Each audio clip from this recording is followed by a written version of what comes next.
Hello' friends, আজি মই বেংগলী ষ্টাইলত ভেজিটেবল চপ বনাই দেখুৱাম বুলি লৈছোঁ।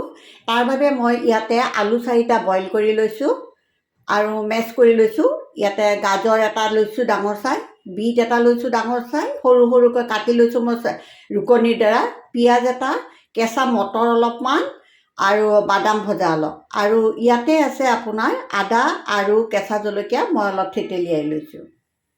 এইফালে মই এখন পেন বহাই দিছোঁ আৰু তাতে দিবৰ বাবে যি মছলাৰ প্ৰয়োজন হয় সেইখিনি মই ৰেডি কৰি লওঁ। ইয়াতে দিছোঁ মই 1 চামুচ গোটা জিৰা,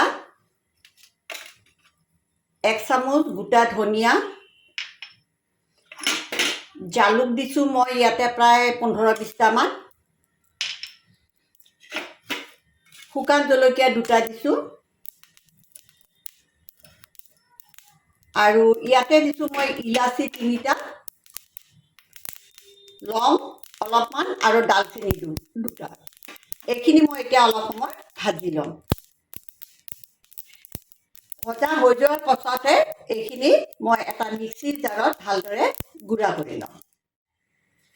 এতিয়া মই ইয়াতে পেন এখন বহাই দি অলপমান ৰিফাইন তেল ইয়াতে দি দিছোঁ, আৰু এইখিনি গৰম হওঁতে মই অলপ পাঁচফোৰণ দিছোঁ,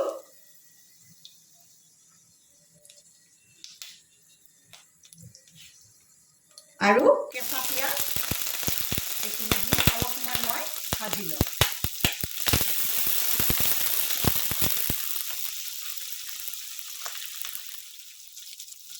এতিয়া ইয়াতে এই আদা আৰু কেঁচা জলকীয়া বটাখিনি দি দিছোঁ।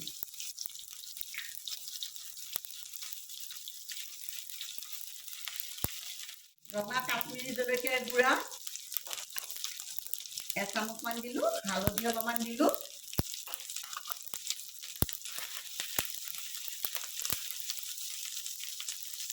ইয়াৰে পাছত এই বিটৰুটখিনি ইয়াতে ঢালি দিলোঁ, আৰু এই গাজৰখিনি ইয়াতে দি দিলোঁ।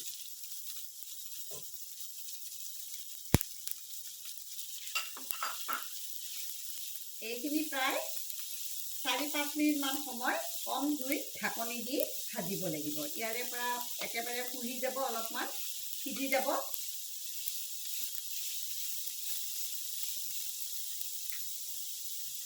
লগতে কেঁচা মটৰ কেইটামান দি দিব।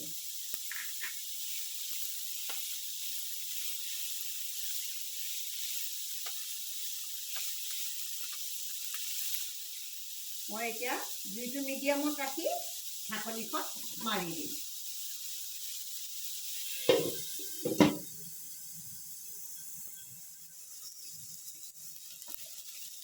এইখিনি মই অলপ সময় ঢাকনি মাৰি ভালদৰে সিজাই ল'লোঁ। এতিয়া ইয়াতে মই এই আলু বইলখিনি ঢালি দিলোঁ।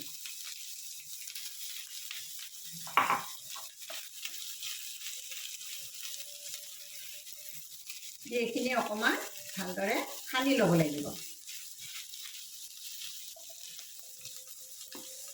ভজা বাদাম কেইটামান আছিলে, এইকেইটা ইয়াতে দি দিলোঁ। মছলা তৈয়াৰ কৰি লোৱা মছলা ইয়াতে প্ৰায় 1 চামুচ আৰু অলপ দি দিলোঁ।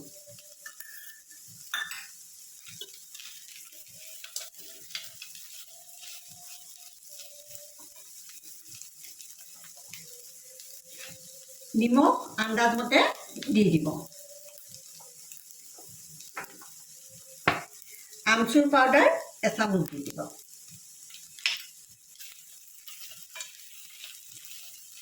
এইখিনি প্ৰায় 5-6 মিনিটমান সময় এইদৰে কম জুইত ভাজি থাকিব লাগিব।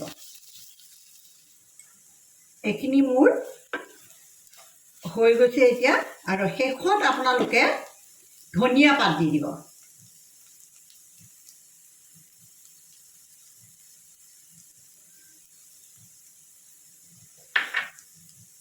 আৰু এই গৰম মছলাৰ পাউডাৰ অলপ দি দিব। দি এইখিনি মিক্স কৰি পেলাব। মই এতিয়া গেছটো অফ কৰি দি অলপ ঠাণ্ডা হ'বলৈকে দিওঁ। এই চপকেইটা মই কিদৰে বনাই ৰেডি কৰি লওঁ, দেখুৱাই আছোঁ। এইদৰে হাতত লৈ পূৰা চপৰ আকাৰত দি দিব।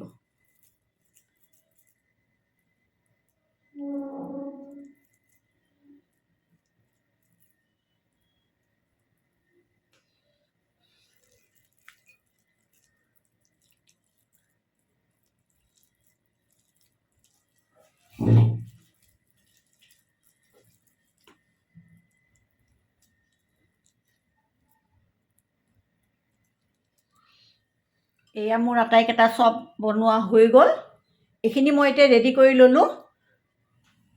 এতিয়া ইয়াতে মই 3 চামুচ ময়দা আৰু 3 চামুচ কৰ্ণফ্ল'ৰ মিক্স কৰি অলপমান পানী ঢালি পেলাই বস্তুটো মই তৈয়াৰ কৰি লৈছোঁ।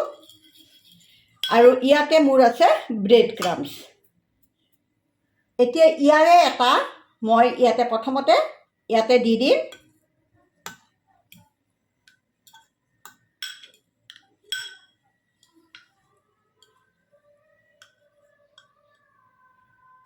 এতিয়া ব্ৰেড ক্ৰাম্বছত দি দিব লাগে। দি আপুনি ইখন হাতেৰে বস্তুখিনি মিক্স কৰি দিব লাগিব, ব্ৰেড ক্ৰাম্বছখিনি।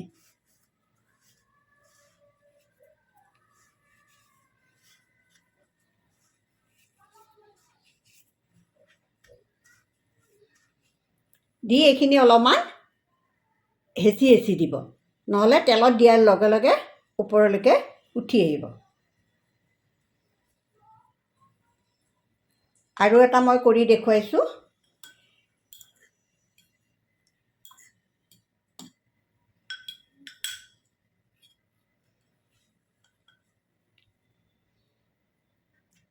ইয়াতে দি দিব।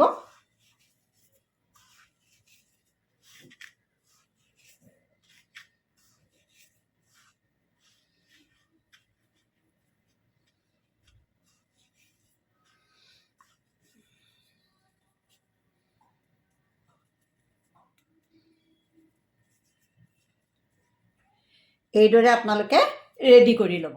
এইকেইটা মই ৰেডি কৰি ল'লোঁ। আনহাতে মই এটা কেৰাহী বহাই দিছোঁ আৰু তাতে তেল গৰম হ'বলৈকে দিছোঁ। এইখিনি মই এতিয়া তেলত ভাজিম। এতিয়া মই কেৰাহী এটাত তেল বহাই দিছোঁ। তেলখিনি মোৰ গৰম হৈছে আৰু ইয়াতে মই এটা এটাকৈ চপকেইটা দি দিম। অলপ কম জুইত ভাজিব।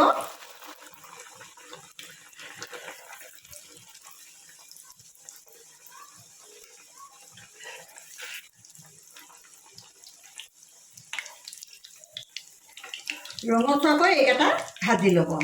এই দুটা মোৰ এতিয়া ভজা হৈ গ'ল।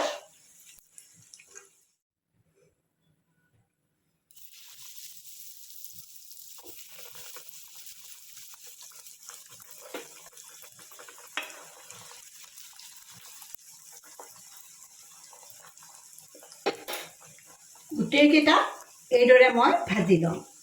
এতিয়া আটাইকেইটা ভজা হৈ গৈছে। আপোনালোকে মচমচীয়াকৈ চপকেইটা ভাজি ল'ব। এয়া মই কলিকতাৰ বেংগলী ষ্টাইলত ভেজিটেবল চপ বনাই দেখুৱালোঁ। আপোনালোকৰ যদি ভাল লাগে তেনেহ'লে মোক লাইক এটা, শ্বেয়াৰ আৰু কমেণ্ট কৰিব বুলি মই আশা কৰিলোঁ।